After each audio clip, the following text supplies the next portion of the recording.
it was a lot for real. Was did you initially want to be in a group, or were you solo at one point in time before being in a group, or were you with other groups, or was it just you and Karryl from the get go? Well, there was a third member. So we had a friend. Her name was Stephanie, and she just so happened she could rap too. And we were like, you should be in a group with us. So we started a group called Chaos. That lasted for probably like a year. I wouldn't even know that. And then she was like, I don't want to be a rapper. I want to go to college. And we looked like we were like college. Right. She's how dumb are we, right? We was like college for a while. Like we want to go to college. We gonna be rappers. This is. She was like, So we had took some pictures and stuff and promo pictures for Chaos and with Stephanie, and Stephanie eventually she left, and I hadn't seen her in many many years, and our friendship didn't really go much farther after that, but. Mm-hmm. It was just hilarious how me and Karryl both went to college. Like that shit was terrible. What is she I trying to feel do so with her bad life? now. She made the right decision. I'm sure that was for her. You know what I'm saying? Right. Right. Who knew that it was going to actually work out for us, and we was able to make a living off of that, and still Right. be able to have some kind of residuals to live off of, and Right. still be relevant to actually be called legends. That's something that can never be taken away. I sleep so good at night just knowing that, regardless of what happens. If I die Absolutely. tomorrow, I live the best life. That's You awesome. know, Right. yeah, for sure. Talk a little bit about getting your name out there as far as paying your dues before getting signed. What kind of dues did you guys pay as far as like block parties, opening up for people, anything that you can Mm-hmm. remember trying to get on? Oh yeah. Well, here's the thing. My partner in this group, Carol Smith, aka Special One, is a dope freestyler. She's been that way. She's a comedian. She's the class clown of all 4 years at the high school.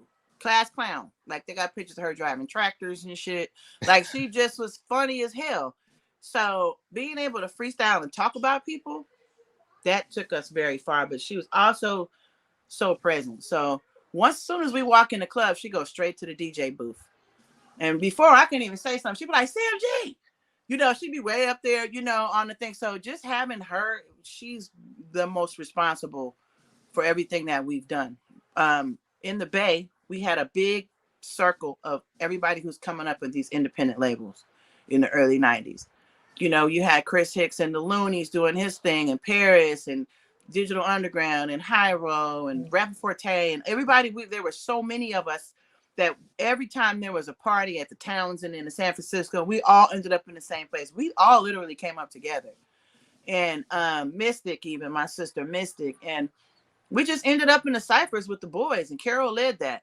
She was in her, and the next thing you know, here come Mystic and me and Sugar T, and we've all come together, and we just started getting in the ciphers. And I was never like the best freestyler, but I always kept one in my pocket. And one thing I was always prepared, because what Karryl would do is be like, "See it, just toss me the mic," and I had to be ready. And if I'm not ready, throw your hands in. I'm still gonna rock the crowd, some kind Right. of how, because I was, and we used to do that to each other a lot of times, just interacting. And I think people saw that the realism that was in it. It was just the feeling that we had at the time. We was hungry. We wanted to be. It wasn't about the money. We just wanted people to hear us. We wanted to travel. We going to New York. Then we got on MTV. Wait, we going to MTV.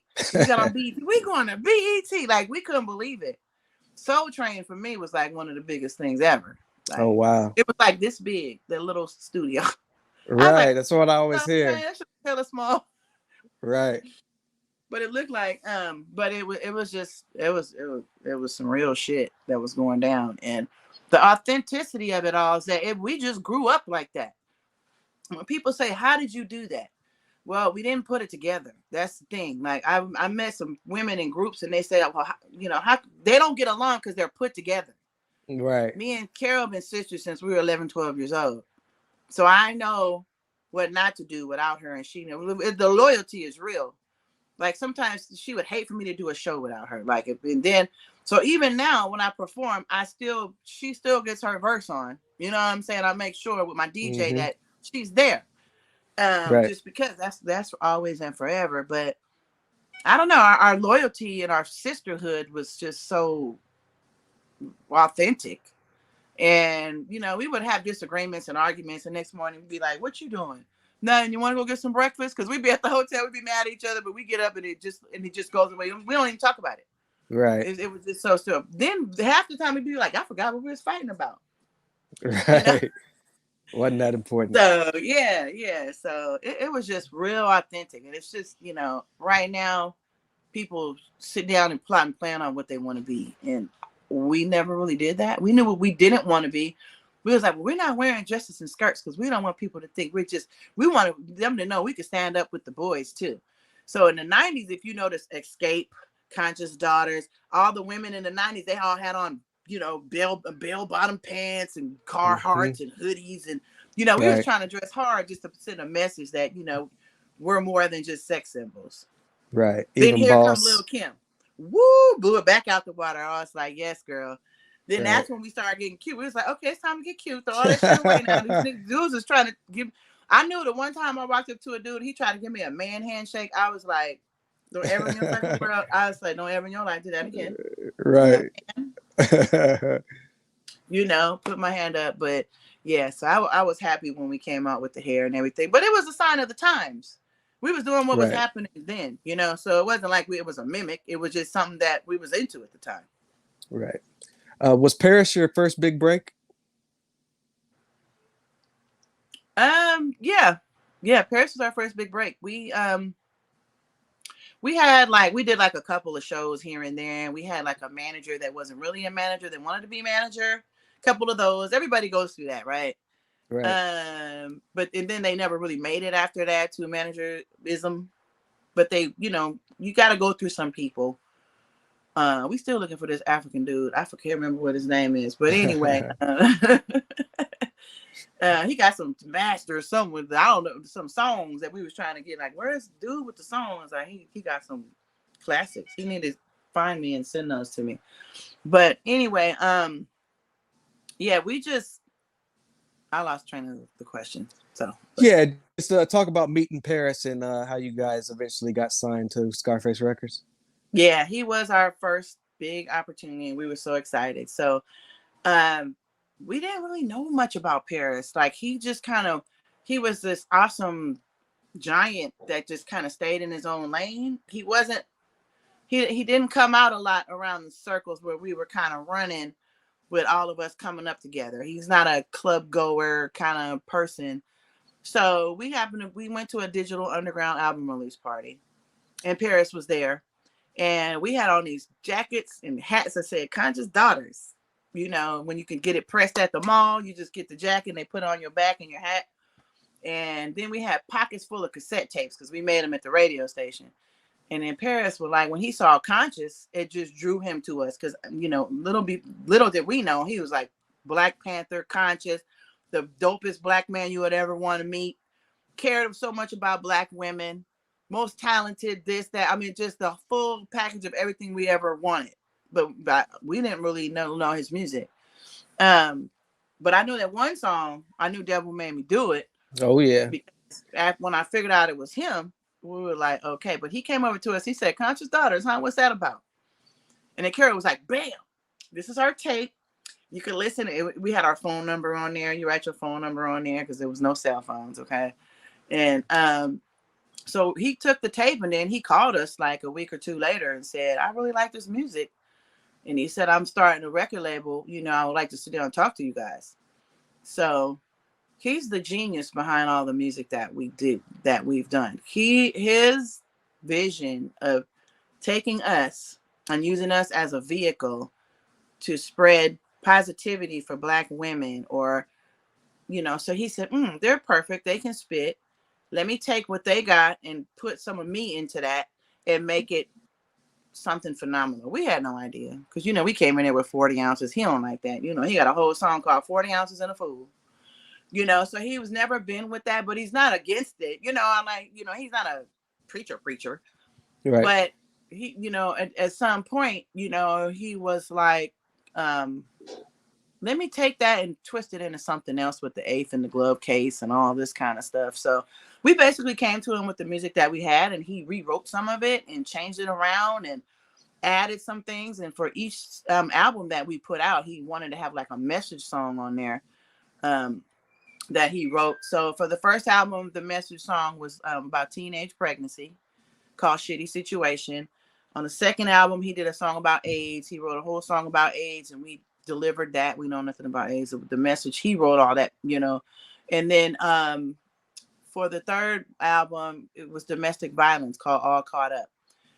Just a phenomenal writer. He's just an amazing writer. So, you know, the combination of all of our work together was really just a recipe for dopeness. And his beats, like, he just, you know, he just got that that killer sound, like somebody coming, Right, like, and then right. it just got into me. I'm like stepping in the room, you're just dropping gems.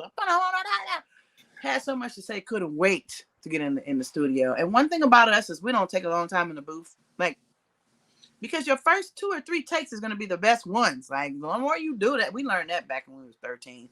We're like, I'm not Right. doing that shit no more. You know what I'm saying? Like, so by the time we got to the studio with Paris, we were so seasoned and just ready to go.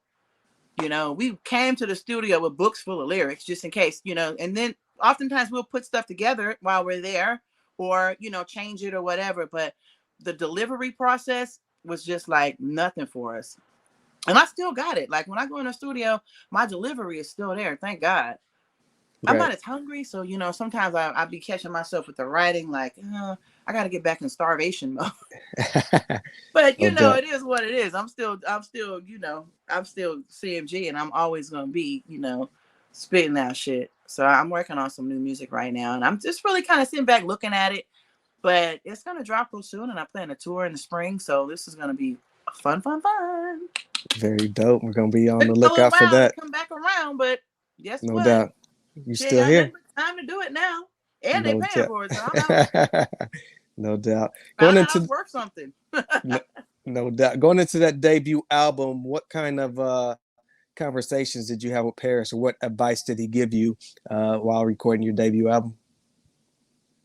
um, well, one piece of advice that he gave me that has nothing to do with music, he always told me credit is your best friend.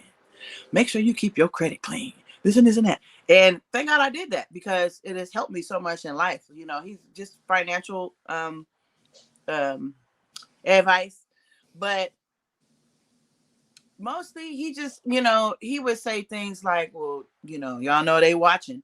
You know what I'm saying? And make you think about what you're doing in public. You know, who's watching, the young, the women, the youth, the, you know, at the time, you know, I listened to it, but it means a lot more to me now because when I look back, I'd be like, wow, you know, that had happened. But when you're in it, you don't really recognize it. You'd be like, all right, you know. But now that I look back and you know, I really appreciate him for all of the messages that he's sent through us and all the work that he's done for us, period, you know. And you know, right now I know he's, you know, he's got some new music out and he's touring a lot and he doesn't have a lot of time. But you know, I'm hoping to work with him again at some point, but I don't know if I don't know, he's on to other bigger and better things. But yeah, he was just a blessing, period. If it wasn't for him, there would be no us, period. And well, I'm not gonna say that, but I believe that. Right. I mean, I'm not gonna say do because of our talent, but just the opportunity, you know. Right. Yeah, Do you he remember put us what those out there. studios? You remember what those studio sessions were like for that first album? Oh yeah, we used to spend the night in there. So when we go, so now I go to the studio. I got my little book and my water and my drink, and then I go in there and then I come home. Back then, blanket, hoodie, headphones, books, food. We would be in the studio all night, throughout the night. But when you're young, you don't sleep. You know, you ain't tired. We were so hungry. Those studio sessions were amazing. They were part writing, they were part fun. Sometimes we would just be sitting there cracking up, laughing, talking. We would get into a conversation for like 45 minutes and no music is playing, you know, and just be sitting it up, chopping it up with Paris and stuff, or between amongst ourselves. Greatest time of my life. And then, you know, whenever we had people come in, that would be the bomb, you know, too. But we were at Hyde Street Studios where a lot of people, famous people, were recording and stuff. We'd be like, ooh, Tony next door. Or, ooh, so-and-so's there. Or, you know, like, we used to get excited, be hiding. And then Karryl be at the door like, cracking the door. We trying to see somebody. Yeah, it was just like, we was just having a good time. And then we'll hear somebody sitting there. We'd be like, we going to the lunchroom. So we go sit in there. And she'll be sitting there going, eating chips, waiting for somebody to come